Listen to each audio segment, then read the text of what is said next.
principle, cohesion, and control versus adaptation and autonomy. In this episode, we will understand cohesion and adaptation as essential design mechanisms and how a balance between the two are necessary for viability.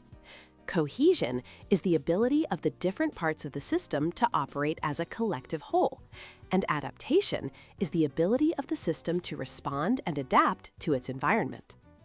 The mechanism of cohesion and adaptation are closely related to the question of control and autonomy, respectively. So, what does this mean for a business? Imagine a fleet of ships. For the fleet to adapt to shifting winds and enemy movements, each captain needs the autonomy to make quick, independent decisions. They're on the front lines. They see the immediate threats and opportunities. But if every captain charts their own course with no regard for the others, the fleet scatters. It loses its collective power. That's the core dilemma. For a business to be adaptive, its individual units need the autonomy to respond to their own unique environments. But give them too much freedom, and they might sail off in directions that have nothing to do with the company's grand purpose. To prevent this, you need cohesion. You need the fleet to move as one. This requires a certain amount of centralized control from the admiral. But again, if the admiral micromanages every single ship, dictating every turn of the rudder from miles away, the fleet becomes slow, clumsy, and unable to react to localized threats. The captains on the deck lose their ability to adapt. The question then becomes, how much control is too much? The magic lies in finding that balance, in creating effective coordination without strangling the very people you need to be nimble. Let's look at a company that navigated these treacherous waters brilliantly.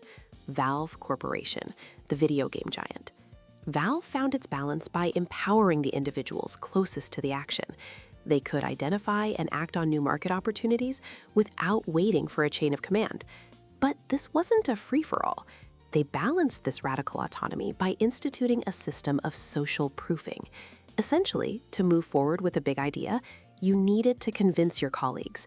This peer-to-peer system created natural coordination and accountability, ensuring ideas were thoroughly vetted by other smart people before getting off the ground. This organizational design was a massive success.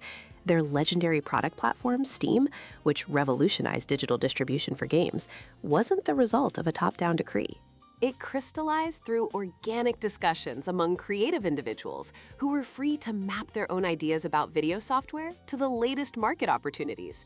They had the autonomy to innovate and the cohesive structure to make it powerful.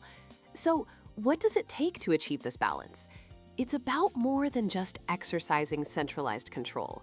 True cohesion comes from deeply understanding the capabilities of your different business units and, crucially, enabling constant communication between them. It's about building a nervous system for your organization. And adaptation?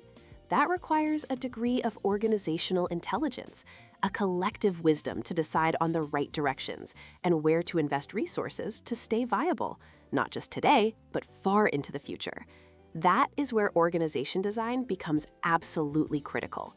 It's the art of instituting the right structure, the right processes, and the right communication mechanisms needed to maintain that delicate, vital balance between internal cohesion and external adaptation. It's the blueprint for a living, breathing organization that can both hold together and evolve. This brings us to the key management question you should be asking yourself and your team. Do we have the right balance of autonomy and cohesion?